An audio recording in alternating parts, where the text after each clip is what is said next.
that there's some things I hate about PowerPoint, and I figure it's kind of my duty to point them out. So here we go. Here's common PowerPoint mistakes. Number one, people tend to put every word they are going to say on their PowerPoint slides.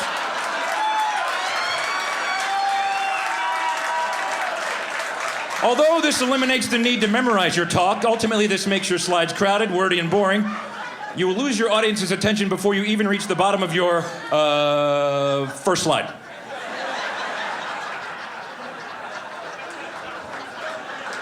Please don't do that anymore, please. Number two, most common, many people do not run spell check.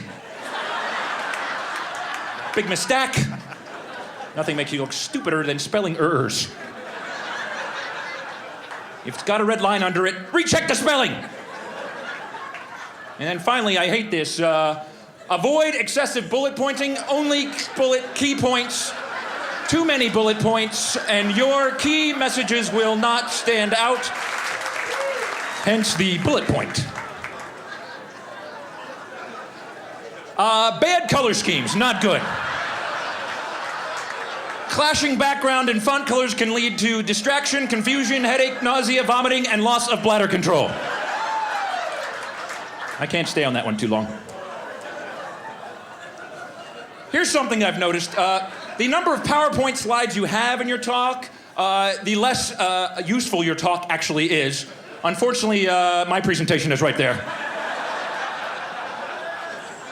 I've also noticed this. People love to pack data into their presentations. They shove more and more data thinking it's better, but it's not. The more data you have, the harder it is to read your slide, and the effectiveness plummets. Now you can improve the effectiveness by adding some shading and some 3D effects and then some second order and third order effects, and then, I know, let's add some labels. That'll help a lot. And that's pretty much every marketing slide I've ever seen right there. Now, I'm into in animation. People become animators in PowerPoint. You can have things flying all over the place, and that can be good. If you're a visual learner, that will improve the effectiveness of your performance. But if you're easily distracted, more animations, and people have no idea what you're talking about. They're just, wow, that is cool, wow.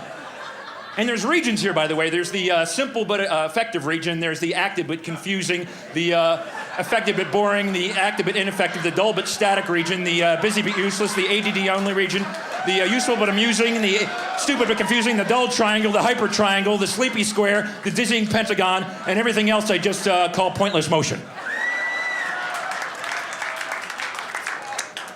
That slide right there took me an hour and a half to make, right there. PowerPoint can just suck the life out of you. It's amazing. I've also come up with this. It's a kind of a little science I've invented called font analysis. Basically, the font you choose says something about who you are as a person. There's a huge list of fonts, and you choose one, and that says something about you. So be careful the font you choose.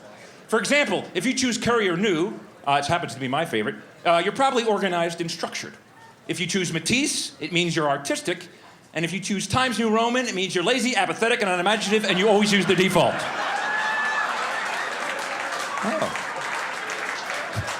A lot of Times New Roman people, welcome. We have some more.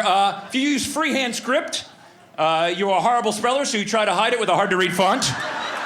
Very smart. If you use Gothic, it means you're very pale and you wear black. And if you choose Wingding, it means you're a nerd and you have no life. In fact, if you know what those symbols mean, you will never have a date, trust me. Don't bother.